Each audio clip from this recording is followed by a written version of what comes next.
ہمیں واپس آنا ہے. ہمیں ہر چیز کے لیے اپنے دل پہ بھی نظر رکھنا ہے، اپنے ذہن پہ بھی نظر رکھنا ہے، اپنی زبان پہ بھی نظر رکھنا ہے، اپنے معاملات پہ بھی نظر رکھنا ہے، اپنے رویوں پہ بھی نظر رکھنا ہے.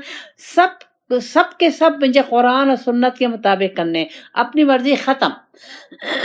اب اپنی مرضی، جہاں میں نے اپنی مرضی چلائی وہاں عملاً میں نے اللہ اور رسول کے حکم کا انکار کر دیا. تو یہ اللہ تعالیٰ کا خیال رکھو. آمینو کا اصل معنی ہے وہ یقین کرنے والا اللہ کی ذات پہ، وہ یقین ہے. یہ عام مسلمان کے لیے نہیں آتا، یہ وہ متقی اور پرہیزگار کے لیے آتا ہے.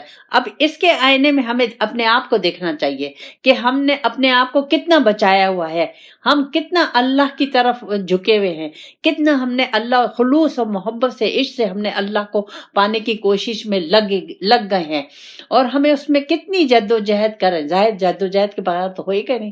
اس میں تو مجاہدہ ہے، نفس کا مجاہدہ ہے، ہر چیز کا مجاہدہ، اپنی میں کا مجاہدہ ہے، اپنی خواہشات کا مجاہدہ ہے. کوئی چیز بھی اب مجھے اپنی مرضی سے کرنی نہیں ہے. جہاں میں اپنی مرضی سے کروں گی وہاں میں نکل گئی اللہ